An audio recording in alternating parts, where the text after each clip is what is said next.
Bem, vamos então começar esta sessão. Sejam bem-vindos à CIP Talk da Teoria à Prática de Microeletrónica e Sistemas Embarcados.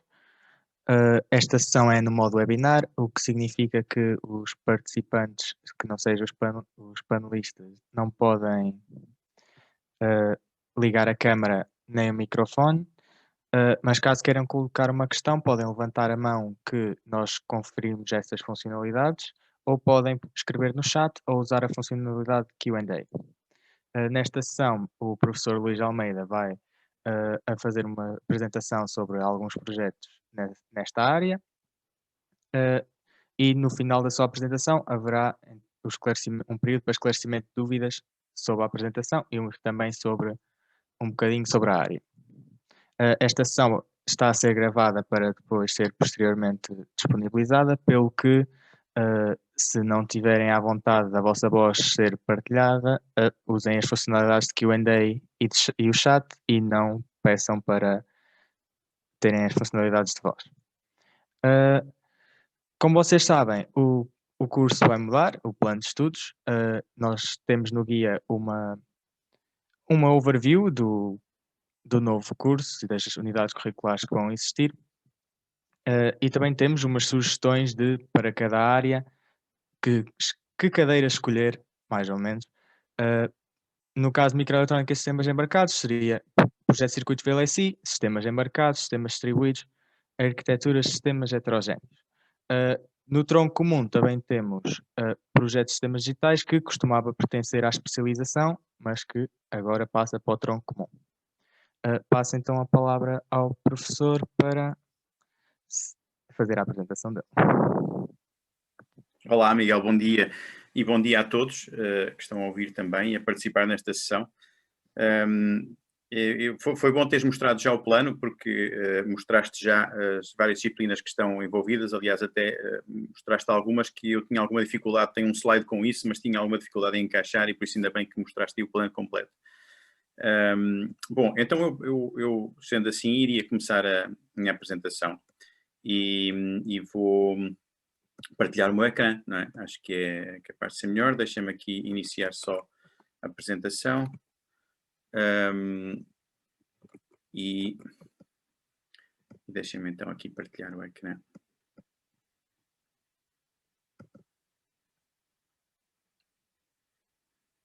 Ok, suponho que já estão a ver, não é? Bom, eu dei o nome a esta apresentação de sistemas embarcados e tempo real, porque é, no fundo, na área onde eu trabalho.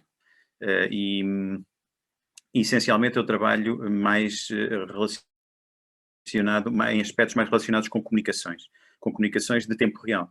Por isso vamos falar um bocadinho, vou-vos dar um bocadinho uma ideia do que isso é, do problema dos sistemas de tempo real e dos sistemas embarcados, e depois ver como é que isso se insere dentro de uma área e por isso dar-vos uma perspectiva abrangente, falar-vos um bocadinho só de alguns projetos em que eu tenho estado envolvido, algumas coisas que tenho feito, ver se dá tempo de mostrar alguns resultados. Chamo sempre a atenção para o facto de que alguns resultados, por vezes, nós, quando os fazemos em termos de investigação científica, não nos preocupamos muito com o impacto visual, e por isso, muitas vezes, quando nós os mostramos, eles não parecem grande coisa. É preciso perceber o que está por trás para saber, de facto, porque é que aquilo é importante ou interessante. Mas, de qualquer das maneiras, eu vou tentar explicar um pouquinho e pronto, e por isso deixem-me começar sem atrasar mais. Agora, desculpem lá que eu tenho aqui isso é um problema com as janelas. Ok, já está. Deixem-me aqui só retirar aqui as autoimagens de cima do ecrã.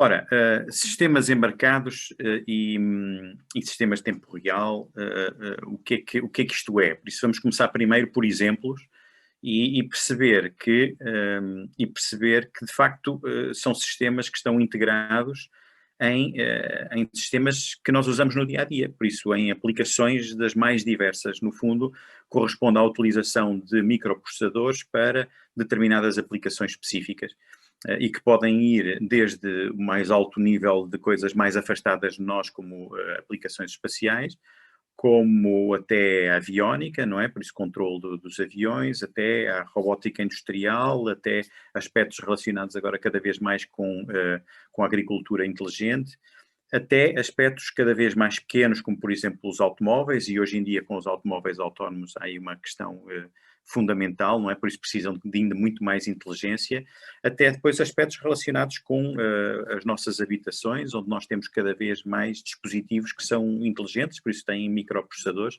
para desempenhar funções complexas, que já não são simplesmente triviais ou simplesmente funções mecânicas. E também temos cada vez mais dispositivos mais pequeninos ainda que estão muitas vezes ligados a nós mesmo e que nos acompanham no dia a dia.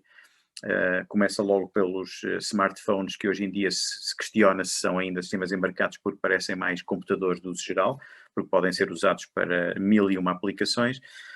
E por isso já não entram bem dentro do que é um sistema embarcado, mas depois temos outros aspectos mais interessantes, como por exemplo os headphones que já comunicam por Bluetooth e por isso precisam de alguma inteligência, não é só uma comunicação simples. Temos outros aspectos e outras como os smartwatches, temos aqueles aspectos ligados ao tracking de parâmetros fisiológicos, não é? Por isso temos um conjunto de gadgets que são fundamentais e que para nós no dia a dia e que têm um microprocessador e que têm alguma inteligência. Isto nós chamamos de sistemas embarcados. E um aspecto fundamental é que hoje em dia não só são extremamente diversificados e estão por todo o lado, como tentei aqui falar, mas acima de tudo estão interligados. E por isso, quando nós, há cerca de 20 anos, ouvimos pela primeira vez a expressão Internet das Coisas, não é? Internet of Things, e na altura parecia uma coisa, pronto, ainda um bocado estratosférica e não sabíamos muito bem como é que isso iria, na realidade, ser implementado. Hoje em dia é uma realidade e por isso nós temos todos estes pequenos dispositivos inteligentes. Não são todos para já, por isso muitos ainda vêm de trás e não têm essa capacidade, mas grande parte dos que são feitos hoje em dia já têm ligação à internet e por isso podem ser acedidos remotamente, podem colaborar entre eles. Quando não é internet, pelo menos estão ligados em rede, alguma rede às vezes de âmbito mais restrito, mas o que é certo é que estão interligados. E por isso temos aqui dois aspectos fundamentais, que é o aspecto da inteligência que está dentro dos dispositivos, da parte de processamento, e temos as redes que permitem fazer a interligação e a comunicação entre esses dispositivos para suportar aplicações colaborativas e para suportar de alguma forma a interação entre os vários dispositivos, por isso também às vezes até controle e supervisão. Por isso, vamos aqui só buscar um bocadinho destas duas expressões em termos de definição. Vamos buscar aqui estas definições. Sistemas embarcados, se vocês forem ver a Wikipedia em inglês, aparece lá, vem do inglês Embedded System, não é? Houve sempre durante muito tempo uma discussão sobre como é que se havia traduzir para português o Embedded System, mas usava-se sistemas embarcados, sistemas embebidos, sistemas embutidos, enfim, variedíssimas expressões. Eu, a partir de certa altura, passei a ser defensor da expressão sistemas embarcados e acho que ganhou algum apoio e é a expressão que eu normalmente uso, embora haja ainda outras pessoas que ainda vão usando outras expressões, mas deixou de ser um fator de confusão, porque toda a gente sabe, hoje em dia, acho eu, ninguém faz confusão e toda a gente sabe que embarcados, embebidos ou embutidos são todos sinónimos e por isso estamos a falar da mesma coisa. E, de facto, aquilo que nós queremos dizer é um controlador com funcionalidades dedicadas, não é? Que está inserido dentro de um sistema elétrico-mecânico mais vasto e que muitas vezes está sujeito a restrições do tempo real. Por isso temos que ver o que é isto de sistemas de tempo real e de restrições do tipo tempo real. Mas já vamos ver a seguir. Mas antes disso, eu queria só chamar a vossa atenção para esta pequena frase que está aqui a seguir, que retirei, também estava lá numa referência na Wikipedia, que é um trabalho feito por um jornalista de tecnologia, e que tinha feito um levantamento, isto já tem alguns anos, por isso acho que 3, 4 anos, esta afirmação, mas em que tinha feito um levantamento e chegado à conclusão que 98% dos microprocessadores fabricados no mundo, não é? vendidos no mundo, são de facto utilizados em sistemas embarcados. Por isso, quando vocês olham à vossa volta e veem computadores, e por isso veem os laptops, os smartphones, não é? Veem os desktops, não é? Por isso, e computadores, vocês acham que isso é que são os processadores, não é? Vocês acham que isso é que é a aplicação de processadores, vocês acham que as grandes empresas que fabricam processadores fabricam-nos para esses dispositivos, pois isso corresponde a 2% dos vendidos, não é? E acho que é muito importante vocês terem essa noção. Outro aspecto importante é eu ter já referido a tal questão das restrições de tempo real. O que é quer dizer restrições de tempo real? No fundo, aqui está uma definição que é comum, que é dizer que a correção do sistema depende da correção lógica, ou seja, tem do algoritmo estar correto, as operações serem as operações corretas, mas o resultado delas tem de ser gerado a tempo, ou seja, tem que ser gerado dentro de um tempo que é adequado à função que tem que ser desempenhada. E se, por acaso, um resultado logicamente correto for gerado tarde, é ineficaz ou até pode, inclusivamente, gerar situações perigosas que podem levar até à instabilidade do sistema que está a ser controlado e pode levar à perda de equipamento ou, se for, por exemplo, um sistema que funciona perto de pessoas ou com pessoas dentro, como, por exemplo, sistemas de transporte, pode levar à morte de várias pessoas e por isso pode haver consequências catastróficas. Estes são chamados sistemas de tempo real, por isso são sistemas em que o funcionamento da parte computacional, por isso o funcionamento do processamento e das comunicações, por isso quando são distribuídos, tem que ser feito dentro de restrições temporais, ou seja, os resultados têm que ser gerados dentro de intervalos de tempo que estão bem definidos e que são impostos pela aplicação que nós queremos desenvolver. Por isso, a aplicação é que nos diz que este resultado tem que ser, desde que é retirada a amostra até que é aplicada uma certa atuação, não podem passar mais de 5 milissegundos. E por isso eu tenho que ver como é que vou organizar as atividades que eu quero fazer para que realmente consiga cumprir essa parte e isso é fundamental. Características que são distintivas destes sistemas. São sistemas que estão, por isso, sistemas embarcados, disso que estamos a falar, são sistemas que estão essencialmente sujeitos a fortes restrições de variadíssimos tipos. Por isso, começa logo pelo facto de, em geral, terem recursos limitados e escassos, e por isso quando eu digo recursos, digo processador, por isso muitas vezes são processadores de 8 bits, são processadores que funcionam com um relógio relativamente lento, às vezes de 10, 20, 40 MHz, por isso não estamos a falar dos gigahertz dos processadores normais, de uso geral. Têm também restrições de memória. Muitas vezes os microprocessadores, na realidade, na forma de microcontroladores, que são usados nestas aplicações, têm alguns, muitas vezes, os processadores mais pequenos de 8 bits, por vezes têm centenas de bytes, não têm sequer kilobytes de RAM para guardar os dados e para fazer as suas operações. E têm, muitas vezes, também restrições para o tamanho do programa que podem suportar. É claro que há outros processadores que têm mais, alguns processadores têm alguns kilobytes de RAM, mas isso quer dizer que eu tenho restrições e por isso as aplicações que eu vou lá executar estão limitadas exatamente pelas restrições que eu tenho. Outras restrições típicas são de energia, muitos destes dispositivos funcionam com bateria, eu quero prolongar ao máximo a vida do sistema entre cargas de bateria e por isso eu quero reduzir ao mínimo o consumo. Muitas vezes até é importante porque são sistemas que estão em sítios que não são de fácil acesso e por isso eu também não quero ir lá mudar a bateria com frequência. Outro aspecto muito importante são as comunicações. Por vezes as comunicações também têm larguras de banda muito reduzida, por isso o que pode ser comunicado também é muito pouco. Muitas vezes tem restrições de espaço, ou seja, tem que encaixar dentro de um sítio muito apertado. Eu lembro-me, por exemplo, de alguns trabalhos que fizemos em que havia, que eram para domótica, em que estávamos a pôr pequenos controladores dentro das tomadas elétricas e dentro dos interruptores, e por isso, como vocês veem, o espaço que nós temos aí é muito exíguo, mas existem, obviamente, muitos exemplos, vocês certamente se lembrarão de muitos, e finalmente as restrições de custo, porque muitos destes sistemas são depois produzidos em larga escala e o custo é fundamental. Por isso, às vezes, reduzir apenas cêntimos é muito importante e representa poupanças em larga escala que podem ser significativas. Por isso, isto são, digamos assim, as restrições típicas deste tipo de sistemas, por isso restrições muito vastas. Mas dentro destas restrições não são só as restrições de recursos, porque temos outras restrições, por exemplo, relativamente aos tempos de resposta que vos referi, são as restrições de tempo real, não é? Por isso nós queremos que o tempo máximo que vai desde um evento até o processamento desse evento, até a geração da resposta respectiva, não seja mais do que um certo valor. Ou também limites à fiabilidade, ou seja, nós queremos que este dispositivo que vamos fazer tenha uma taxa de falha inferior a um determinado valor, ou seja, queremos que tenha uma fiabilidade mínima garantida.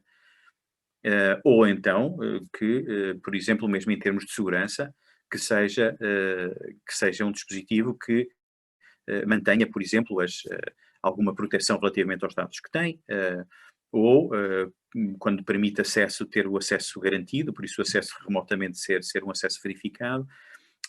E por isso há aqui um conjunto de restrições que nós muitas vezes dizemos que são requisitos não funcionais. Porquê? Porque são requisitos, têm que ser cumpridos para nós termos um dispositivo eficaz, mas são não funcionais, porque vão para lá da função. Ou seja, são aspectos que são fundamentais para que a função seja eficaz, para que funcione, mas não fazem parte da função. É o caso das restrições temporais, é o caso das restrições de fiabilidade, de segurança, de disponibilidade, tudo isso. Bom, entretanto, nós estamos aqui a falar por isso, microprocessadores que estão inseridos dentro de sistemas, executam um certo software, não é? E é exatamente essa a questão. Por isso nós temos aqui duas partes. Temos a plataforma de hardware e temos o software que corre nos sistemas. As plataformas de hardware são, digamos assim, o que tem permitido esta grande evolução que nós temos tido, porque o nível de integração é cada vez maior e por isso o nível da capacidade de cálculo é também cada vez maior, e mesmo em termos de comunicações, a largura de banda das comunicações é cada vez maior, e isso tem-nos permitido desenvolver aplicações. Mas o que é certo é que por cada avanço da plataforma de hardware, o avanço de software é várias vezes superior. Porquê? Porque o avanço de software está essencialmente relacionado com a criatividade das aplicações e das pessoas que geram as aplicações, e isso é praticamente uma coisa infinita. E por isso, aquilo que nós temos visto é que tem havido um progresso enorme em termos da complexidade do software e do software que é gerado. E por isso nós temos aqui, na mesma, um problema de desenho de hardware específico, mas o problema principal, quando nós olhamos para o grande conjunto de problemas à volta disto, o grande problema que nós abordamos hoje em dia é um problema de software. E por isso isto são sistemas com uma complexidade de software cada vez mais maior, não é? Só para vos dar um exemplo, isto aqui é enfim, uma anatomia de um carro comum hoje em dia. Os carros hoje em dia, como vocês sabem, têm um conjunto de microprocessadores bastante vasto. Um carro normal tem pelo menos uns 20 microprocessadores, de gamas altas pode ir até 70, perto de 100 microprocessadores. Hoje em dia é capaz de terem menos, porque houve com o aumento de sistemas e de integração dos microprocessadores, principalmente com o advento de sistemas multicore, não é, que têm multiprocessadores dentro do processador em si, houve aqui uma contração e por isso uma diminuição do número de microprocessadores que estavam espalhados, também para reduzir um pouco a complexidade do hardware. E por isso não fomos para lá, o número de microprocessadores vinha a crescer e estava perto dos 100, e hoje em dia nos carros de alta gama porventura voltou a reduzir e deverá andar por volta de 50 a 60, 70 no máximo, mas eventualmente para baixo de 50, porque houve aqui uma contração em unidades mais potentes. Se vocês olharem para estes subsistemas todos, desde o controle do motor, controle da transmissão, controle do chassi, segurança de passageiros, assistência ao condutor, conforto dos passageiros, entretenimento, comunicações, tudo isto é software, imenso software. É interessante que há aqui um artigo também de 2018 que também fez um levantamento da complexidade do software nos carros, e por isso gamas média alta, por isso, enfim, carros, vocês conseguem ver mais ou menos que tipo de carros é que estamos a falar, por isso onde já há aqui sistemas mais elaborados e com mais conforto, não é? E em 2010, normalmente, um carro esta gama teria à volta de 10 milhões de linhas de código, todo o código que lá está dentro, todas as pequenas centralinas, todas as pequenos controladores. Em 2016, a média era de 150 milhões de linhas de código, ou seja, em 6 anos tinha aumentado 15 vezes. Eu não sei qual é que é o número atual, mas eu imagino que já tínhamos passado há muito os 200 milhões e porventura devemos ir em provavelmente 300 milhões de linhas de código. Hoje em dia, o preço do carro, já estamos a chegar ao ponto onde o software corresponde ao custo principal dentro da estrutura de preço do carro no final. E isso é extraordinário, não é? Por isso, desde os motores a toda a estrutura mecânica, não é, que está ali à volta, o que é mais caro hoje em dia no carro é o software que lá corre. Por isso, isto é muito importante, é para vocês verem a importância deste problema. E eu referi há pouco, e logo desde o início, chamei-vos a atenção para o facto destas interligações, não é, de componentes e de sistemas, porque no fundo temos também uma evolução semelhante no lado das comunicações cada vez com maior largura de banda, e o que nos permite desenvolver outro tipo de aplicações também, e de arquiteturas. E temos visto um desenvolvimento muito grande de dois tipos de arquiteturas, nós chamamos de arquiteturas distribuídas, e as arquiteturas cooperativas. As arquiteturas distribuídas, por isso, são arquiteturas em que nós desenhamos um sistema como um todo, não é? Por isso é centrado num sistema. É o exemplo de um carro, que falámos há pouco, ou de um avião, por exemplo, em que é, na realidade, composto por um sistema distribuído por um conjunto relativamente vasto de processadores separados, mas em que cada processador só por si é um subsistema que só por si não faz nada de útil. Se eu pegar no ABS de um carro e retirar, o ABS sozinho não faz nada, não é? Por isso tem que estar dentro do carro, não é? E chamamos a isto, por isso, os sistemas embarcados distribuídos, porque são desenhados como um sistema distribuído para atingir um objetivo que só faz sentido como um todo, por isso são centrados no objetivo. Há outros sistemas, que são os tais sistemas cooperativos, que temos também cada vez mais, que são sistemas em que o que nós temos são sistemas autónomos, por isso que são desenhados para uma determinada função, mas que são desenhados para comunicarem com outros sistemas idênticos e, em conjunto, proporcionarem outro tipo de funcionalidades novas, emergentes, que o sistema sozinho não é capaz de fazer, mas sozinho faz sentido. É o caso, por exemplo, eu tenho aqui a fotografia de uma aplicação em que estive envolvido durante muitos anos, que são as equipas de futebol robótico, em que cada robô só por si faz sentido. Aliás, joga sozinho se for preciso, não é? Mas em equipa com comunicações conseguem-se resultados melhores, porque há funcionalidades emergentes que advêm da comunicação e da colaboração. Chamamos a isto os sistemas de sistemas, o System of Systems em inglês, não é? E são centrados essencialmente em comunicações. Por isso este é um aspecto relativamente importante, estas duas vias que nós temos vindo a assistir de desenvolvimento de sistemas mais complexos e maiores. Que problemas é que nós abordamos aqui? Por isso, qual é que é o problema? Vocês devem imaginar que certamente haverá muitos, não é? Por isso, isto não é propriamente uma coisa fácil, mas essencialmente temos aqui algumas perguntas que tentamos responder. Uma delas é quanto tempo demora a execução de uma função de software? Por isso, é uma pergunta que eu vos faço. Certamente vocês já pensaram nisso. Repararam que eu falei há pouco das restrições de tempo real, não é? De que é importante garantir que os cálculos que têm que ser feitos e as comunicações que estão associadas à geração de uma resposta a um evento têm que ser limitados no tempo. Por isso, ou seja, eu tenho que ter o resultado ao fim de 5 milissegundos, ou 10 milissegundos, qualquer coisa assim. Certo? Então eu tenho que saber quanto tempo é que demora uma função de software. E o que é que acontece? Aquilo que acontece é que o desenvolvimento do hardware que está por baixo, dos microprocessadores, foi feito de forma a melhorar o caso médio, mas não a melhorar o pior caso. O que quer dizer que temos aqui um comportamento não determinístico relativamente grande, que nos leva a dificultar muito o cálculo de quanto tempo demora. Por isso, se eu pegasse no microprocessador de há 20 anos atrás, eu vou olhar para o código que eu tenho que fazer, eu olho para as instruções que são geradas, as instruções são executadas em sequência, cada instrução eu sei exatamente quantos clock cycles é que são necessários e por isso eu consigo dizer exatamente quanto tempo é que demora. E depois eu vou ver quantas interrupções é que podem surgir, vou ver quantas outras tarefas é que eu tenho, enfim, com maior prioridade e que podem interromper esta, e por isso eu sei no máximo quanto tempo é que aquilo pode demorar. Hoje em dia é muito mais complicado porque os microprocessadores têm execução especulativa, têm super pipelines, têm caches, enfim, um conjunto de sistemas que têm um comportamento não determinístico e que é particularmente complexo.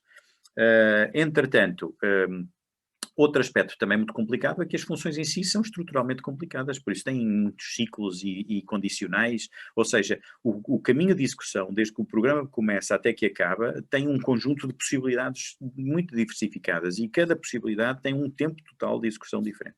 E por isso é também muito complicado. E depois, finalmente, temos o aspecto que eu também já referi, relacionado com interrupções. Por isso, se eu tiver várias interrupções, quando as interrupções executam, a minha função está parada. Por isso, não tenho que ficar à espera que a interrupção termine. E o que quer dizer que demora mais tempo. Por isso, como é que eu consigo prever esse tempo? Não é? multitasking, se eu tenho outras tarefas mais prioritárias, comunicações, por isso recepção às vezes de pacotes de comunicação de outras redes que por vezes também fazem interrupções e por isso também precisam de atenção e levam a estender o programa, controle de energia, por isso às vezes para aumentar a duração, o tempo de vida do sistema, em certos momentos a velocidade de execução do CPU baixa e por isso as instruções demoram mais tempo. Por isso, responder esta pergunta é uma questão de investigação científica, ou seja, é uma questão de limite do conhecimento humano neste momento e por isso eu e muitos outros colegas, uma comunidade relativamente vasta, andamos a trabalhar aqui para tentar perceber em cada situação quais é que são, digamos assim, os limites de execução. E o mesmo se aplica à transmissão de uma mensagem. Eu tenho uma rede, eu estou a enviar uma mensagem, quanto tempo é que demora a mensagem a chegar lá? Porque esse tempo também é essencial, porque ele também entra dentro do tempo de resposta a um determinado evento. Por isso, quanto tempo é que demora a transmissão de uma mensagem? Normalmente é mais determinístico do que o tempo de execução de uma função no processador. Mas, porquê? Porque eu sei qual é que é o bitrate de comunicações, sei quantos bits é que tem uma mensagem, por isso eu consigo mais ou menos calcular. Então, mas se a rede tiver mais carga, e se tiver muitas outras mensagens para enviar, e se esta tiver que esperar por não sei quantas outras que estão a ser enviadas, e se, tal e qual como acontece nos processadores, eu tiver variação automática da velocidade para tentar de alguma forma combater o efeito de erros aleatórios, não é? Por isso há muitos sistemas, vocês sabem mesmo o Wi-Fi, se eu estiver num ambiente com bastantes erros, ele baixa a velocidade. Se baixa a velocidade, as mensagens demoram mais tempo, certo? Por isso, há aqui um conjunto de aspectos extremamente importantes e por isso o que é que nós vamos fazer para tentar resolver isto? E uma das linhas principais e onde eu tenho dedicado alguma atenção é esta parte de gestão de recursos, essencialmente recursos de processador e de rede. Por isso, gerir, o que é gerir? É, de alguma forma, eu tenho aqui múltiplas tarefas, múltiplos fluxos de mensagens que quero enviar, e aí eu atribuo prioridades, de saber distinguir o que é mais importante do que não é, definir prazos, ou seja, dizer quais é que são os prazos de cada coisa que eu quero fazer, e uma das técnicas também muito importantes é fazer reservas, ou seja, eu reservar e dizer para esta tarefa eu quero guardar 5% do CPU. E no fundo, como é que eu faço toda esta gestão de recursos? No fundo, isto corresponde a gerir a ordenação, a ordem pela qual as tarefas são executadas ou a ordem pela qual as mensagens são enviadas. E por isso isto é fundamental, e é fundamental desenvolver depois mecanismos também que são típicos em sistemas distribuídos, e que são de sincronização de tarefas, sistemas concorrentes, sincronização de tarefas e de transmissões, e que se faz com muitas técnicas que, entretanto, vocês hoje já ouviram falar ou irão ouvir falar. E isto é, no fundo, um slide que mostra vários dos projetos que eu tenho desenvolvido, mas não são todos, são apenas alguns, os principais, que estruturam basicamente a minha atividade científica e que é centrada na parte da gestão dinâmica de comunicações de tempo real. E, por um lado, tenho estudado ou abordado a questão de ter um gestor central que é como sendo o maestro de uma orquestra e que diz quando é que as comunicações devem ocorrer.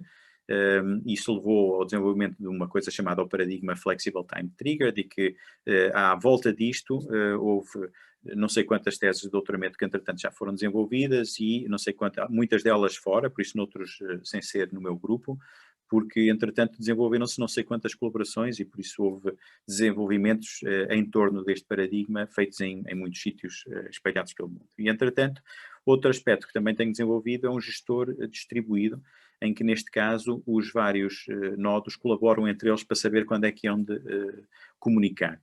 É o caso que eu, em particular, comecei por abordar na minha participação na equipa cambada da Universidade de Aveiro, de futebol robótico, porque era a universidade onde eu estava antes de vir para a Universidade do Porto, eu estou na FEUP desde há 11 anos, mais ou menos, e por isso participei ativamente nessa equipa, ainda continuei a participar durante uns anos, mesmo depois de ter vindo para a Universidade do Porto. Continua a ser uma das equipas melhores do mundo nesse domínio do futebol robótico, dessa categoria que chama-se a Middle Size League da RoboCup, e entretanto aquilo que nós fazíamos era não só trabalhar na arquitetura interna de cada robô, onde usávamos o paradigma centralizado, que dizia, tinha uma rede CAN, Controller Area Network, e tinha um maestro que dizia quando é que as comunicações deviam ocorrer. E também trabalhávamos na comunicação Wi-Fi entre os robôs, onde usávamos o paradigma distribuído, onde os robôs se sincronizavam entre eles automaticamente para transmitir à vez e não interferirem e diminuir as interferências de uns com os outros. Para além de também termos desenvolvido aquilo que nós chamávamos um middleware, por isso era o que nós chamávamos a Real-Time Database, que ainda é muito usada, ainda é usada no âmbito da RoboCup, e que permite que os robôs tenham acesso local às variáveis dos outros robôs, ou seja, cada robô localmente sabe qual é que é a posição da bola vista pelo outro robô, pelos outros elementos da equipa, sabe qual é que é a posição dos outros elementos da equipa, sabe qual é que é a posição dos adversários vistos pelos outros elementos da equipa, e isso é essencial para depois permitir desenvolver estratégias colaborativas, e pronto, e por isso essa parte foi muito desenvolvida. Eu daqui tinha alguns vídeos, mas não são muito, sinceramente não são muito interessantes. Eu acho que isto é mais, acho que o slide em si dava-vos mais uma ideia, por isso de aplicações aqui essencialmente centradas na robótica. Está aqui um pequeno carro elétrico que foi um projeto feito em colaboração com o ISEC, o Instituto Superior de Engenharia de Coimbra. Eles fizeram a parte de eletrificação do carro, substituíram um motor, que era um motor diesel, por um motor elétrico, e nós fizemos a parte da rede de controlo, que interligava vários subconjuntos de microprocessadores que faziam a gestão desde a bateria, do motor, mas também a parte do dashboard, e enfim, de mais um outro conjunto de sistemas. E entretanto, esta parte em baixo de controle distribuído evoluiu em muitas direções, por isso usamos isto, que é o que nós chamamos o RATDMAS, usamos isso em aplicações de streaming com UAVs, ou seja, teremos drones em que há um drone que vai à frente com uma câmara e temos outros drones que fazem de relay para permitir que o primeiro vá até zonas mais afastadas e mantenha a comunicação com uma estação base. Entretanto, também usamos isto em equipas de robôs para busca e salvamento e também recentemente houve uma tese de doutoramento que explorou a utilização deste paradigma para comunicações de platunos de veículos, por isso quando nós temos grupos de veículos que coordenam o seu movimento em autoestrada, que é uma das aplicações que tem vindo a ser mais desenvolvida ultimamente. Por isso, isto dá assim uma ideia geral. Reparem que está muito centrado nas minhas aplicações, nas minhas atividades, nos meus interesses. Obviamente que vocês podem imaginar que cada um dos meus colegas que trabalha noutras áreas de sistemas embarcados, desde a parte de hardware até também à parte de comunicações, têm as suas próprias linhas também de investigação e outros projetos igualmente interessantes ou até mais interessantes alguns deles. Por isso, temos muitos problemas em aberto ainda, por isso é uma área que não está fechada.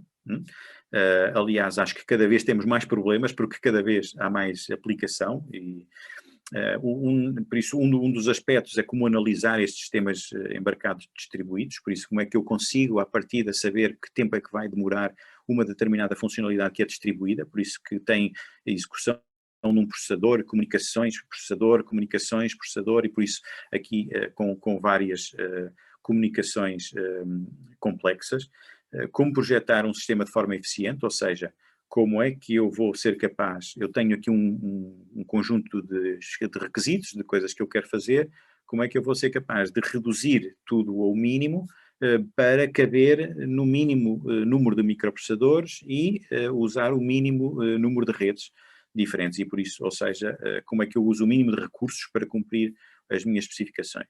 E depois, como é que eu projeto sistemas dinamicamente reconfiguráveis, que é uma das minhas lutas, por isso quer num caso, quer noutros projetos que vos falei anteriores, era um dos objetivos, era suportar sistemas dinamicamente reconfiguráveis, e é uma das coisas fundamentais hoje em dia para permitir que os sistemas possam ser reconfigurados em funcionamento, não apenas na sequência de falhas ou de alguma coisa que pode acontecer, mas, por exemplo, para adicionar atividades novas, funções novas. Eu posso querer lançar funções novas, não só que adquiri, por exemplo, eu nos carros hoje em dia, isso fala-se muito, que eu posso adquirir subsistemas novos, grande parte deles feitos em software, e por isso eu posso fazer patches de software para adicionar funcionalidades, e o veículo já tem que estar, e a arquitetura dele tem que estar prevista para permitir a adição dinâmica de novas funcionalidades. E muitos problemas que obviamente não estão aqui referidos. Bem, finalmente, como é que isto se inclui no DEC? Como é que isso se inclui no DEC que nós temos na nova reconfiguração, já foi um pouco falado, por isso na licenciatura há uma disciplina que está relacionada, que é base para isto, que é a arquitetura de computadores. Isto é uma arquitetura, é uma disciplina fundamental, porque reparem que sistemas embarcados, ao contrário das disciplinas meramente de software, de programação, são disciplinas que abstraem a plataforma e por isso muitas vezes a programação típica de informática é uma programação que não tem em conta as restrições físicas da plataforma que está por baixo. E isso para nós é fundamental. Por isso é fundamental perceber como funcionam os computadores e por isso a arquitetura de computadores é fundamental. Ou depois, no final da licenciatura, há um conjunto de disciplinas de opção onde eu salientava 3 que estão relacionadas com estes aspectos, por isso sistemas e automação, porque já implica aqui um pouco com a implementação de sistemas de controle, de alguma forma, em sistemas embarcados, instrumentação e medidas, porque muitos destes sistemas têm que interagir com o exterior, por isso têm que medir parâmetros e têm que atuar. E depois sistemas computacionais, por isso, em geral, como é que nós organizamos, aqui fala-se um pouco de sistemas operativos, e sistemas operativos é fundamental porque nós aqui usamos tipicamente sempre estruturas multitasking, por isso com múltiplas tarefas, multiprocessamento, isso é fundamental. Depois, quando entramos no mestrado, aí temos, conforme vocês já viram, em auto e em tech temos em auto arquiteturas de computação embarcada e projetos de sistemas digitais, quer num caso quer noutro, são disciplinas viradas para a plataforma de hardware. Por isso, como é que eu desenvolvo a plataforma de hardware e como é que eu escolho e trabalho com as plataformas de hardware. Depois, atirado para...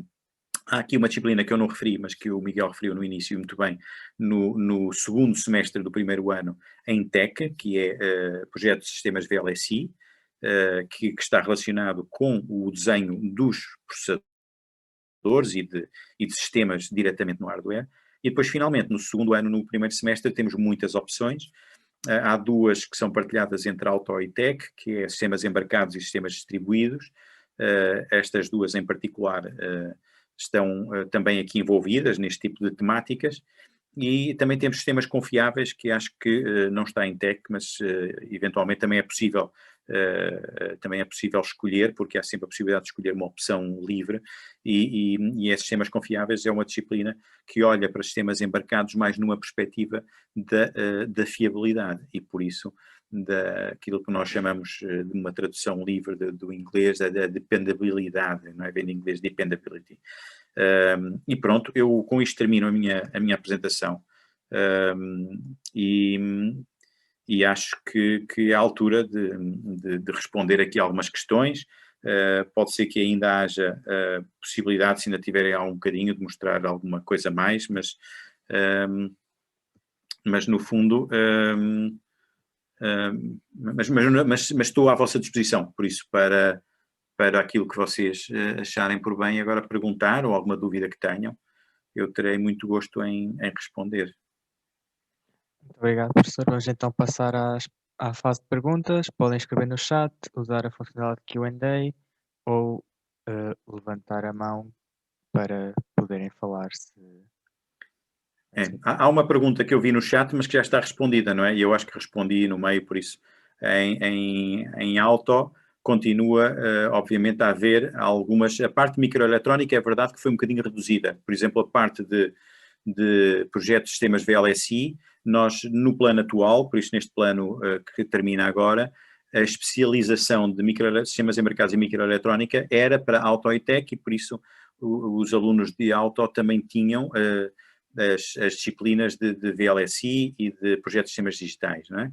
Entretanto, neste momento têm arquiteturas de computação embarcada, que é um bocadinho parecido com projetos de sistemas digitais, e depois, se quiserem VLSI, podem na mesma escolher como opção livre, não é? mas não está dentro. Mas, ou seja, não estamos aqui de alguma forma a limitar o ramo da automação, nem de tech, relativamente às disciplinas de microeletrónica e de sistemas embarcados. Já agora, há aqui mais algumas questões, exatamente. Ora, que competências extra-faculdade são necessárias para a participação nos projetos que apresentou? Reparem, a competência extra-faculdade, não sei muito bem o que é que são, eu acho que se referem a competências para lá das curriculares, não é? Por isso daquelas que estão ligadas às disciplinas. Eu acho que as competências são aquelas que são necessárias para todos os projetos, que é, a primeira é vontade, por isso é capacidade de trabalho e gosto, curiosidade e dedicação. E por isso essas competências são fundamentais, não é? Eu não sei se chama isso competências, mas eu acho que é. E depois, há outras competências que são chamadas as soft skills, que eu desenvolvo muito nas minhas disciplinas, sistemas embarcados e sistemas distribuídos, são feitos de uma forma, não sei se vocês sabem, mas são organizadas assim, no primeiro semestre, na primeira metade do semestre é só a parte teórica, e a segunda metade do semestre é só um projeto, de maneira que os projetos são construídos por cima de toda a teoria que foi ensinada, e as pessoas aplicam projetos integradores, não é? Por isso que falam de várias coisas. E no final têm que os apresentar, e por isso há aqui um conjunto de soft skills que são avaliadas, não é? Por isso como é que a apresentação foi feita, como é que os assuntos foram abordados, por isso todos esses aspectos são fundamentais. Bom, outra pergunta, em que empresas se pode inserir um aluno com esta especialização? Muito boa pergunta, porque era exatamente uma das coisas que eu vos ia falar. Para quem se dedica mais à parte da hardware, por exemplo, a questão do VLSI, ou a questão de programação de FPGAs, ou a questão de construção de sistemas mesmo de eletrónica, bem, se for a parte mesmo de silício, nós temos no Porto, não sei se vocês sabem, mas temos um polo muito grande da Synopsys, não é? A Synopsys é uma empresa mundial de desenvolvimento de circuitos integrados. E por isso eles neste momento estão ainda em crescimento e os planos deles é do género de contratar 100 novos contratos por ano, por isso durante não sei quanto tempo, e por isso vai haver muito emprego para quem está dedicado à parte de VLSI. Quem está dedicado à parte de software, ainda mais, porque temos não só polos novos como a Bosch, que se dedica agora à parte automotiva, tem 2 polos em Braga, quer para a parte quer a parte de entretenimento, e por isso a parte do que se chama infotainment, por isso sistemas de informação e de entretenimento dentro dos carros, mas a parte multimídia, mas também a parte de car chassis, ou seja, a parte de controle de estabilidade dos carros, tudo, os ABS, por isso toda essa parte está a ser desenvolvida em Braga também, por isso e não é só, reparem, a Bosch em Portugal tem centros de desenvolvimento, não são centros só de produção, não é? Não são fábricas só, não é?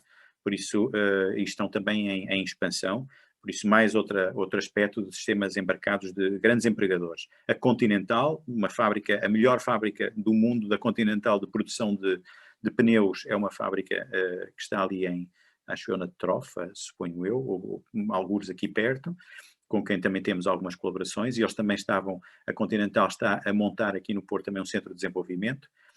E temos a Altran, por exemplo, que é uma empresa de produção de software para sistemas embarcados e não só, mas muito focada em sistemas embarcados, e que faz software para outras empresas, por isso tem contratos com grandes empresas e tem imensas pessoas contratadas aqui na região do Porto também, mas a Altran tem vários polos no país, não é só no Porto.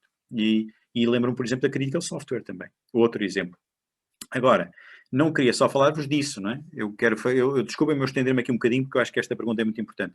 Eu quero falar-vos também da possibilidade de vocês construírem as vossas empresas, porque sistemas embarcados, uma das coisas que faz é habilitar-vos a vocês construírem coisas que realmente fazem alguma coisa, não é? E, por exemplo, eu lembro-me de algumas empresas que saíram daqui, que tiveram imenso sucesso, não é? Lembro-me da Advolt, é uma empresa que está focada em sistemas de energia para utilização em veículos de transporte de mercadorias perecíveis, por isso alimentos, essencialmente, e que usa imensos sistemas embarcados. É claro que eles têm uma aplicação em mente, mas para fazerem o que têm que fazer precisam de sistemas embarcados. Outra que também resultou de colegas vossos, em que eu até colaborei um pouco no início, que foi a WiseCrop. A WiseCrop nasceu de um projeto de construção de uma rede de sensores, em que pequenos elementos comunicavam entre eles e se reconfiguravam dinamicamente, e eles depois viram o potencial de aplicar aquilo na agricultura, e hoje em dia é uma empresa de sucesso, e por isso pequenas empresas que nascem de nichos e se expandem. Uma outra empresa que eu refiro sempre, não saiu da FEUP, mas é de um amigo meu, de um hobby que eu pratico, que é o voo em parapente, e ele, enfim, era uma pessoa que trabalhava nestas áreas, sistemas embarcados também era, tal e qual como eu, também era piloto de parapente, e viu que os aparelhos que nós usávamos para medir a altitude e variações de altitude tinham algumas limitações, e ele decidiu construir teve um apoio bom também em termos de mercado e de captação de mercado e de disseminação, e aquilo que aconteceu é que em 2, 3 anos fez uma empresa que dominou 80% do mercado. Hoje em dia já há outros competidores também, por isso a percentagem de mercado deles já não é tão grande, mas andará ainda acima de 50%, e é muito engraçado porque nós vemos vídeos no YouTube de voo em parapente dos pilotos melhores do mundo, por isso das melhores competições, e eles têm sempre os aparelhos da Flymaster, neste caso em particular, que é uma coisa extraordinária. Por isso é só para vocês verem as possibilidades que isto vos abre. Não é? Agora, como é que eu sei que existem vagas para os projetos desta área e como é que eu me posso candidatar? Bem, há 2 tipos, não é, de projetos. Por isso há os projetos feitos dentro das disciplinas, isso é só estar nas disciplinas e fazer os projetos. E há os projetos de investigação, e os projetos de investigação podem contratar a 2 níveis. Podem contratar, por exemplo, ao nível de dissertação de mestrado, em que pode haver umas bolsas, não é? Muitas vezes não há bolsas, a maior parte nós não temos a tradição de ter bolsas para os alunos de mestrado, e por isso, mas a dissertação é um momento por excelência para participação em projetos de investigação. E depois, a seguir, a terminarem o curso, há imensas bolsas hoje em dia que estão oferecidas para captar pessoas que estejam interessadas em colaborar em projetos de investigação.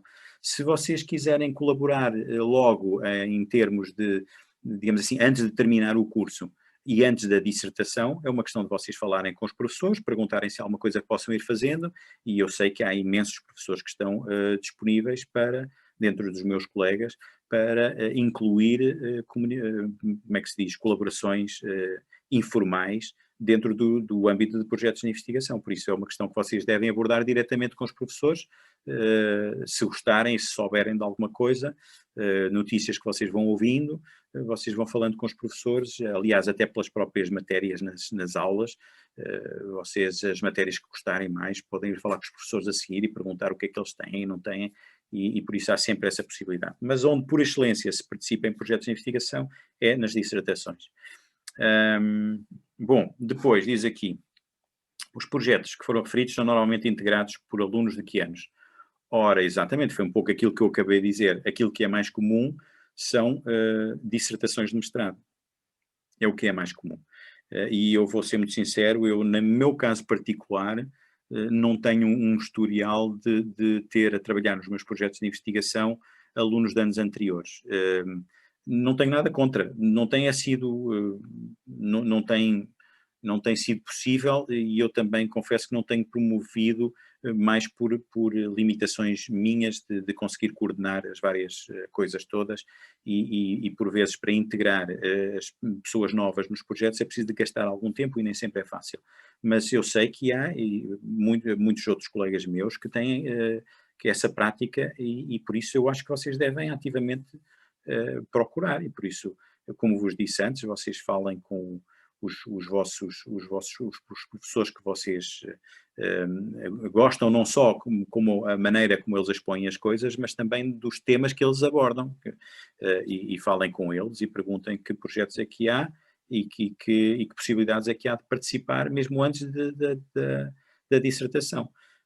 E eu acho que também, eu próprio também tenho que, a certa altura, começar a ter alguma abertura mais aí, por isso, eventualmente, se estiverem interessados nesse tipo de projetos que eu referi, também podemos, obviamente, ver que tipo de colaboração é que se poderá fazer. E por isso também não quero fechar essa porta, mas façam isso, ou seja, falem com as pessoas diretamente, usando o conhecimento que vocês têm, ou através das aulas, ou por notícias, e vocês falem com as pessoas. Bom, pergunta seguinte, diz aqui, estou interessado em vir a trabalhar em sinopsis, vale a pena ir para a automação ou seria mais-valia? Vamos lá ver, sinopsis trata essencialmente de sistemas, como é que eu quero dizer, circuitos integrados.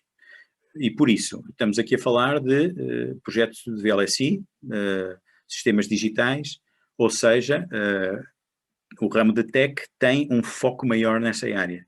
A automação acompanha na mesma, porque tem aquele bocadinho de arquiteturas de computação embarcada, mas o que é certo é que para vocês em automação ganharem essas competências têm que ir escolher a disciplina de VLSI como aquela opção livre que vocês têm. Por isso, em automação, vocês têm que fazer um bocadinho para completar, digamos assim, a vossa formação nessa área. Porque a automação está mais virada para partes de software, não é? E por isso a parte do projeto específico desta hardware eu acho que é mais em tech, está bem? É possível alunos de outras especializações participarem nestes projetos de investigação? Sim, sim, claro, obviamente. Por isso, reparem que os projetos de investigação e a participação de alunos antes das dissertações, por isso, nesses projetos, depende essencialmente de duas coisas, que é da disponibilização dos alunos, por isso os alunos têm que querer, têm que chegar-se à frente, têm que falar com o professor, e o outro aspecto que é fundamental é terem a vontade de ir buscar alguma competência adicional que seja necessária, ou seja, quando é proposto, olha, eu preciso fazer isto, eu digo, pá, mas eu não conheço bem essa linguagem de programação, mas eu vou ver no instante, e por isso ter a capacidade de ir, ok, eu tenho que fazer esta função, mas não conheço ainda muito bem, deixa-me ir ler, deixa-me ir ver alguma coisa sobre isso. Por isso, ninguém está à espera que os alunos que querem colaborar nos projetos tenham já todo o background que é necessário, obviamente. Por isso, aquilo que é necessário é abertura de espírito e vontade. É essencialmente. E por isso, se vocês tiverem, digamos assim, digamos assim, um conjunto de, digamos assim, de experiências ao longo das vossas disciplinas todas e dos vossos projetos, vocês já têm um conhecimento, e um conhecimento relativamente abrangente, ou seja, vocês devem ter, e é uma das coisas que nós promovemos, é uma certa flexibilidade de espírito, e que vocês não tenham, e isso é uma coisa que eu gostava de transmitir aqui. É muito importante vocês, ao longo do curso, motivarem desenvolverem a flexibilidade crítica e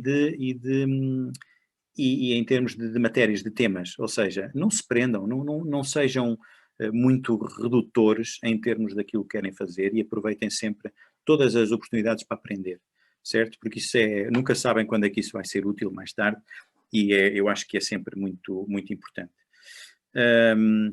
Pronto, e por isso é possível, eu acho que sim, acho que essa pergunta também já está respondida. Hoje em dia vale a pena investir no doutoramento?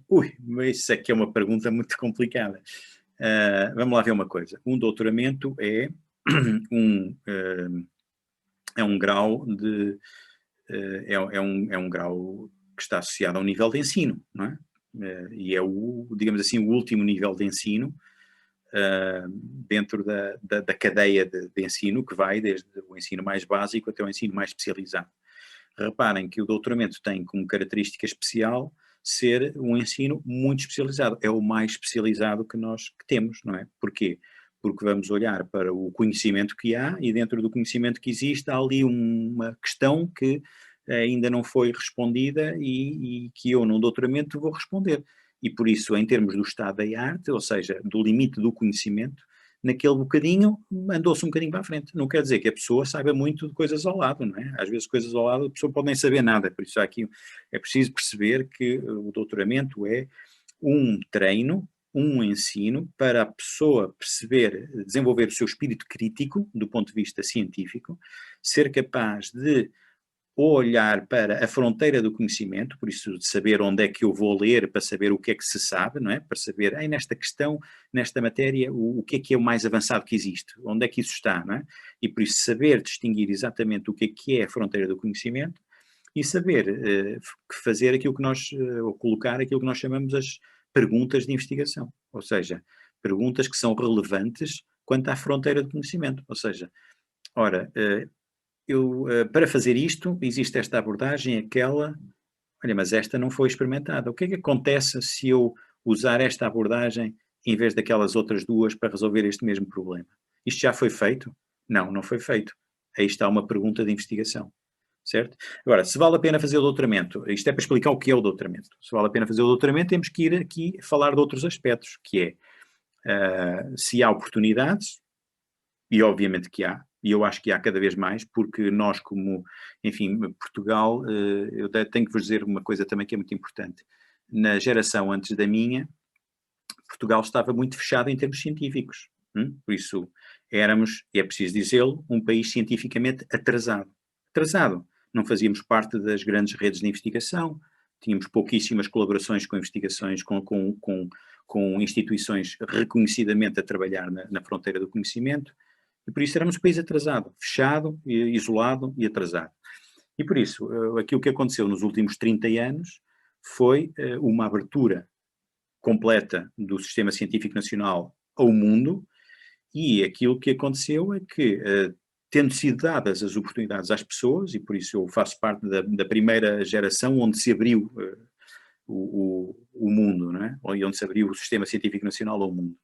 E aquilo que aconteceu é que houve variadíssimas pessoas que aproveitaram, por isso nasceram dentro deste movimento, e cresceram integradas no mundo. E por isso nós hoje em dia somos um país desenvolvido em termos científicos. Podemos ainda não ser em muitos outros aspectos, mas em termos científicos somos um país desenvolvido. E o que é que isso quer dizer? Quer dizer que o nosso sistema científico nacional está completamente integrado dentro das redes europeias e mundiais de investigação nos mais diversos temas. E por isso, em todos os temas que vocês sejam capazes de imaginar, há no país pessoas que estão a trabalhar com centros de investigação relativamente àquilo que se conhece, relativamente a cada aspecto pequenino. Hein? Por isso, investigação, não vamos pensar aqui em pessoas super inteligentes que sabem tudo. Não, as pessoas que se especializaram e que se treinaram para contribuir numa determinada direção, num determinado aspecto.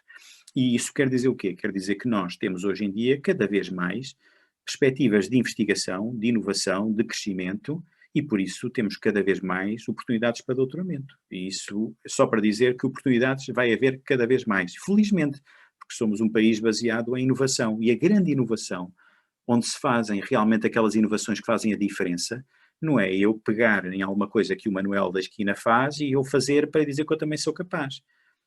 A grande inovação é eu perceber coisas novas que nunca ninguém fez e agora ser capaz de as explorar, certo? E por isso, toda a economia que está baseada na fronteira do conhecimento é uma economia com um potencial muitíssimo superior à economia que está baseada no conhecimento nível -2, -3, por isso, para trás da fronteira. O que quer dizer que essa é a grande riqueza que nós devemos tentar almejar. E por isso, não só oportunidades de doutoramento, como os doutoramentos são essenciais para alimentar este ciclo e esta cadeia. Agora, vocês podem perguntar, porque também está implícito nesta pergunta, vocês podem perguntar, então, mas eu vou fazer um doutoramento e depois o que é que me acontece? Então, e eu vou-vos dizer o que é que vos acontece, das duas uma. Ou vocês seguem uma via de investigação, podem conseguir uma posição de investigador numa unidade de investigação ou numa universidade, podem entrar na carreira académica, que obrigatoriamente também tem investigação, que é uma das vias de fazer investigação científica, podem ser admitidos por empresas que estão a trabalhar a nível de topo, ou seja, de inovação. Estas empresas que eu falei, que era a Critical Software, a Continental, a Bosch, a Synopsys, são tudo empresas que dão muito valor ao conhecimento especializado. E por isso são empresas que vocês chegam lá com um doutoramento e elas não vos garantem um lugar, mas também não vos põem de fora, porque aquilo que acontecia há 30 anos atrás é que provavelmente não tínhamos nenhuma empresa no país que quisesse uma pessoa com doutoramento. Por isso, se fosse com doutoramento, dizer uma empresa, dizer, olha, eu tenho esta especialidade, eles imediatamente achavam que era uma pessoa lunática, e por isso uma pessoa, enfim, estranha, esquisita, e que estava armado em campeão, em que sabia mais que os outros, e por isso a minha possibilidade de ter um emprego era zero. Hoje em dia não é assim, quer dizer, também não vos vão pôr à frente de outros. Eu acho que hoje em dia a postura relativamente a pessoas que têm o doutoramento em termos de contratação é uma postura correta, que é, para cada pessoa, é medir o que ela vale. E o doutoramento é uma ajuda a que valha mais. é simples, e por isso, só para vos dizer que se vocês optarem por um doutoramento, podem ter a certeza que com isso vocês não estão necessariamente a reduzir as vossas hipóteses de empregabilidade mais tarde. Agora, obviamente que já estão a dizer que vocês são pessoas preocupadas com inovação e por isso têm objetivos em certos domínios, por isso em domínios mais ligados à inovação. Certamente não estarão tão interessados em tirar um doutoramento e depois ir trabalhar para um emprego que o Manel da esquina com o bacharelato faz, não é? Pronto, essa pergunta também acho que está respondida. Depois temos outra aqui que desapareceu rapidamente, Não, mas que acho que era a mesma, não era? Por era isso, falar sobre as vantagens, que também já exatamente. falou na pergunta antes. Pronto, exatamente. Eu acho que também já abordei isso. Sabem que este tema da investigação é um tema que eu gosto muito e gosto de tentar esclarecer, porque eu acho que há sempre um mal-entendido muito grande, as pessoas não sabem muito bem o que é investigação e depois fazem às vezes aqui um bicho de sete cabeças e é um trabalho como outro qualquer, só que a única coisa que nós temos que fazer é, o nosso trabalho é encontrar limitações nas técnicas que são usadas atualmente em determinados temas ou áreas e tentar encontrar novas soluções, por isso soluções que não tivessem sido abordadas antes, não é? Por isso essa é basicamente a questão da investigação. E é fundamental para qualquer economia moderna ter uma boa investigação saudável e eu acho que nós hoje em dia estamos muito perto desse nível e por isso eu acho que nós fizemos um caminho notável em termos de participação nas grandes atividades e linhas de investigação científicas a nível mundial e por isso acho que estamos bem. E então, mais alguma pergunta? Sim, tem mais uma pergunta agora. Esta aqui, pode-nos dar esta é que está hoje em dia vale a pena, em baixo, o doutoramento pode dar-nos vantagens? É esta aqui? Não, tem Desculpa, eu estava a ver as respondidas. Ora, o doutoramento não está limitado a vagas e médias. Ora, vamos lá ver. Isso é verdade. Porquê? Porque os programas doutorais, para vocês obterem doutoramento, têm que se inscrever num programa doutoral. E os programas doutorais são todos sujeitos a candidatura. Por isso é preciso candidatarem-se e têm que ser aceitos. E quando se candidatam, as vossas candidaturas são verificadas e são avaliadas. E às vezes há menos vagas do que candidatos e por isso há uma seriação e só são admitidos os candidatos melhor colocados. A avaliação é uma avaliação relativamente complexa porque tem em linha de conta não apenas as médias, porque as médias vêm, enfim, da parte curricular anterior, não é? Mas também outras experiências, porque nós temos hoje em dia uma variedade relativamente grande de candidatos. Por exemplo, eu estou-me a lembrar, eu faço parte da Comissão Científica do Programa Doutoral em Engenharia Eletrotécnica e Computadores, por isso o PDEC. E nós no PDEC neste momento temos, suponho eu, 100 e poucos alunos inscritos em doutoramento. E destes alunos que temos inscritos, acho que 30 e tal por cento são estrangeiros. E por isso, reparem que as experiências são muito diversificadas, por isso nós não podíamos ir apenas comparar médias, porque as médias são obtidas em sistemas diferentes e de formas diferentes, por isso obviamente que temos a média em conta, as avaliações dos ciclos anteriores, mas também temos em conta as experiências que as pessoas têm e nós também temos, dentro destes estudantes, eu não sei agora exatamente qual é que é a percentagem, mas temos alunos em fases muito diferentes da vida, por isso temos alunos que estiveram muitos anos na indústria e concorreram para melhorar as suas capacidades de investigação e nesse sentido são por isso outro tipo de situações. Temos alunos que também estão no sistema académico, são professores noutros países e concorreram aqui para fazer o seu doutoramento, também para evoluírem na sua carreira. E depois temos alunos que tiveram alguma experiência no mercado de trabalho durante apenas alguns anos e querem na mesma fazer o doutoramento, e temos alunos que se candidatam imediatamente a terminar o mestrado. Por isso temos esta variedade toda e temos que pesar os CVs das várias pessoas, todas, não é? Por isso temos que pesar os CVs, pesar, há uma carta de motivação onde a pessoa explica o que quer fazer, nós também temos em linha de conta esse aspecto, e por isso tudo isto é pesado. Ou seja, o doutoramento está de facto limitado a vagas e médias, e alguns mais competitivos que outros, mas eu acho que há, e eu falo pela nossa experiência no PDEC, há uma capacidade muito grande e por isso muitas vezes nós acabamos por admitir, ou conseguimos admitir, todos os candidatos, outras vezes é raro ficarem vagas por atribuir, mas normalmente oscilamos entre admitir todos ou admitir uma fração substancial dos candidatos. Às vezes há anos onde concorrem mais e a seleção é maior. Mas pronto, mas normalmente eu acho que as pessoas que querem tentar um doutoramento, acho que conseguem.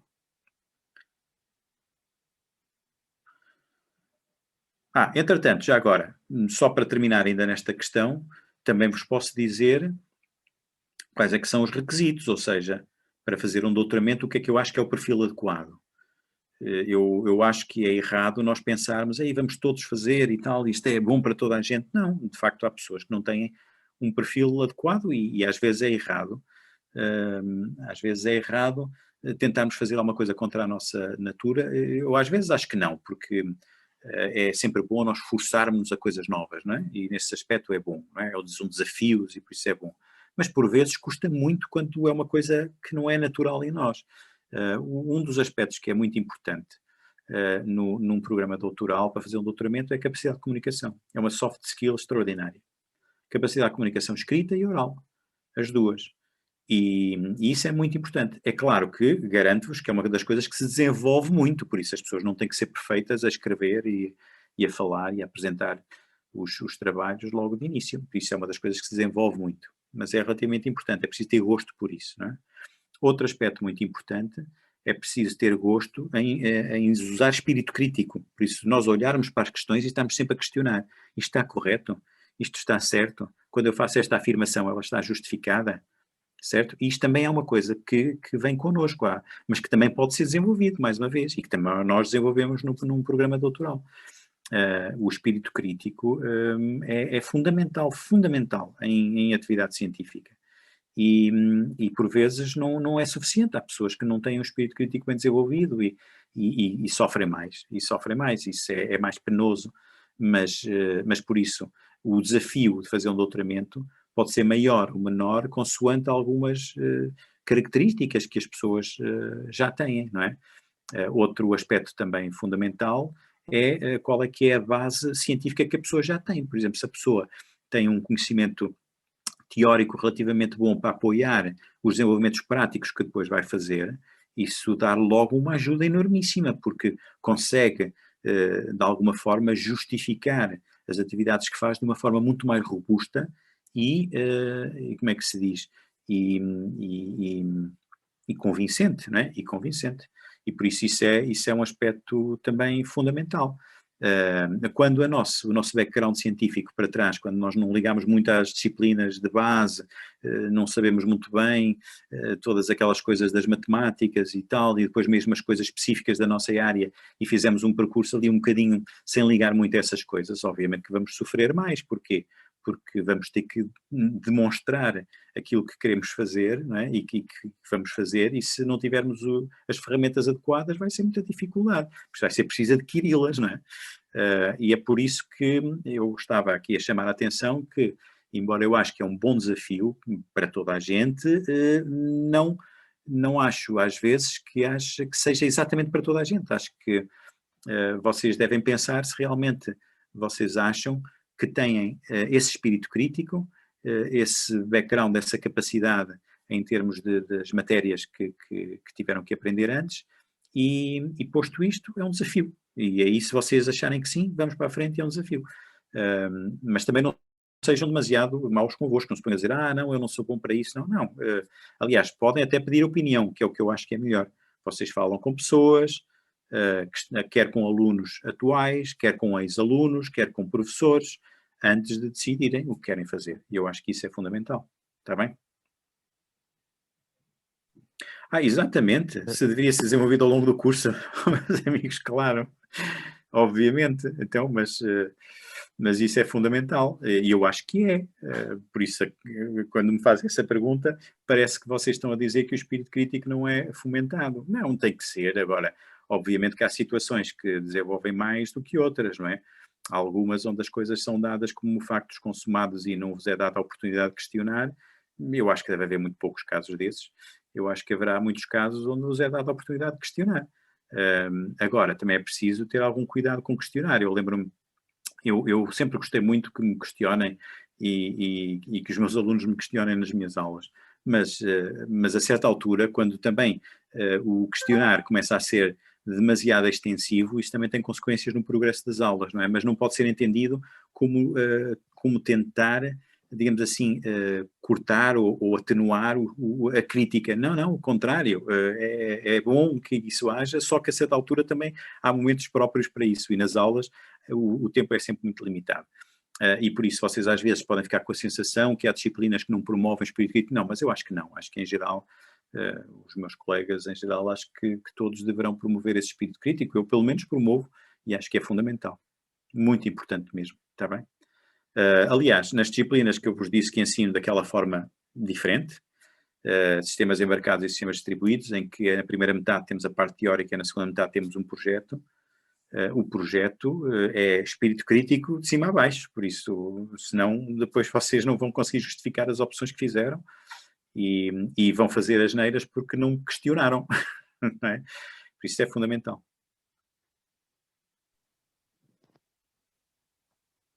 Mais Muito alguma obrigado. questão que vocês queiram colocar?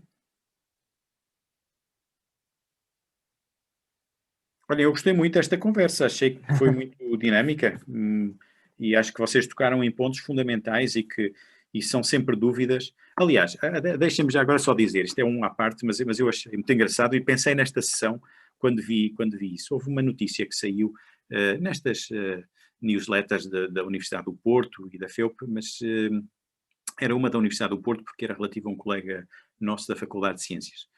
Em que tinha provado a conjetura 135. E o que era a conjetura 135? Isso são problemas de teoria de números, e era um problema muito engraçado, que estava relacionado com outro problema, que era uma outra conjetura, que dizia, que acho que entretanto já tinha sido provada, que dizia que qualquer número inteiro pode ser expresso como uma soma de 4 quadrados. Pronto, e isso é enfim, uma coisa engraçada, mas aquilo que ele dizia é que depois, quando o número pode ser expresso como 4 quadrados, ele pode sempre ser expresso como um número em que esses, digamos assim, os fatores que o compõem, por isso a ao quadrado mais b ao quadrado mais c ao quadrado mais d ao quadrado, se eu pegar em a mais b mais c, ele é sempre igual a 1 vezes A mais 3 vezes B mais 5 vezes C, por isso, e daí vinha a conjetura do 135. Pode não ser exatamente como eu estou a dizer, que eu não me lembro exatamente dos detalhes. E porquê é que eu vos estou a falar disto? Estou-vos a falar disto porque na notícia, depois numa entrevista que fizeram a esse colega, ele falava que aquilo era baseado numa teoria que, agora já não me lembro exatamente qual é que era, mas que era uma teoria que hoje em dia era fundamental para, por exemplo, suportar os trabalhos que se fazem em criptografia e em segurança, e que tinha sido desenvolvida há 200 anos. Por isso, esteve 200 anos na gaveta. Durante 200 anos, houve imensos alunos como vocês, não é? Que iam às disciplinas, às universidades onde aquilo era ensinado na parte de matemática de base e diziam isto não serve para nada, isto não serve para nada. Durante 200 anos andaram alunos a dizer isto não serve para nada, não serve para nada. E ao fim de 200 anos, de repente, vejam, alguém tirou aquilo da gaveta e hoje em dia está na base de todos os sistemas de segurança que nós usamos. É engraçado, não é? Por isso, o que é que eu quero dizer? Quero dizer que a visão típica que vocês têm e que eu tinha quando era aluno e que todos os alunos têm é sempre uma visão muito limitada em termos de projeção. E vocês olham para as matérias que vos são ensinadas e às vezes pensam, isto aqui é uma chatice, isto não serve para nada. E eu digo-vos assim, ok, marcamos encontro para daqui a 200 anos. E logo vamos ver o que é que serve para nada ou não. Não sabemos, não é? Nós não sabemos. E por isso a única coisa que eu vos digo é, tenham uma mente aberta, por isso espírito aberto e aceitem as matérias todas, tenham curiosidade. Por isso há pouco falávamos de espírito crítico. Espírito crítico é uma coisa, mas ela deve vir associada da curiosidade. A curiosidade é outra e é fundamental. Por isso, sem curiosidade, eu não tenho motivação para tentar progredir, para tentar saber mais. Certo? E vocês, aquilo que eu vos digo é tenham curiosidade relativamente às matérias todas, porque se tiverem, não só vai ser mais fácil estudá-las, e conhecê-las e ter sucesso. E quem sabe, no futuro, vocês vão encontrar matéria e forma onde elas vão ser aplicadas de forma inesperada. Ninguém sabe, certo? E por isso, conhecimento não ocupa espaço, costuma-se dizer, às vezes ocupa tempo, e por isso a vocês ocupa seguramente bastante tempo, porque vocês têm que dedicar tempo para adquiri-lo. Mas eu acho que vale a pena dedicar esse tempo, e por isso não se esqueçam. Primeiro, curiosidade, espírito crítico, e eu acho que com essas duas ferramentas vocês fazem uma carreira brilhante. Tá bom? E olhem, eu agradeço mais uma vez a vossa interação e energia.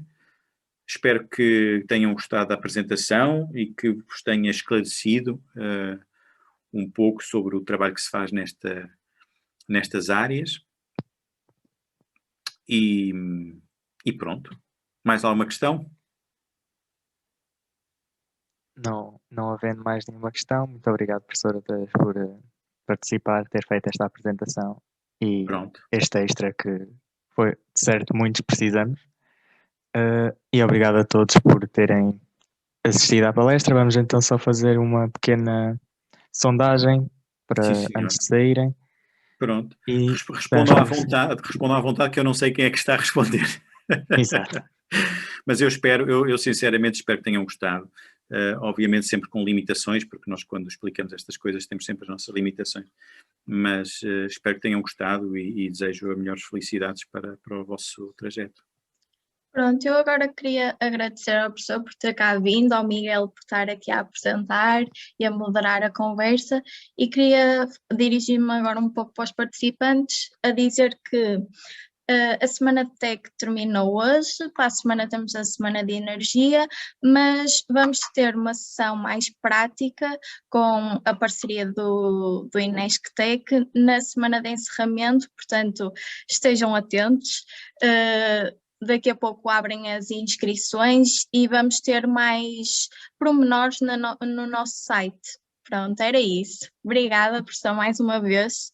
Não, obrigado eu pelo convite. Espero que tenha corrido tudo bem e felicidades para todos. Sim. Esclareceu muitas dúvidas que acho que foram muito importantes. Que às vezes essa parte do doutoramento acho que os alunos não têm tanta noção de como é que as coisas funcionam e tem um bocado de Eu imagino receio. que haja sempre, pois é normal haver sempre alguma dificuldade, porque são coisas que estão para lá, não é? E por isso, quando nós ainda estamos no caminho, não é? O futuro é sempre muito incerto, não é? E por isso há muita coisa que está à frente que a gente não sabe. E por isso também nos cabe a nós tentar de alguma forma ajudar a esclarecer, e por isso acho que é fundamental disponibilizarmos para este tipo de ações e dar-vos a vocês parabéns por dinamizarem estas atividades. Muito obrigada, professor. Muito importante, muito importante. E com este novo plano também ainda se torna mais importante este tipo de sessões. Claro. Pronto, desejo a todos um bom almoço, que já está na hora. Muito obrigado. Desculpem se demorei tempo demais. Não, professor. Eu tenho esse problema, quando começo a falar, custa a parar. Isso. Muito obrigada, professor. Vou encerrar a sessão, então. Então, adeus, então. Muito obrigado a todos. Até para a semana. Adeus, felicidades, então.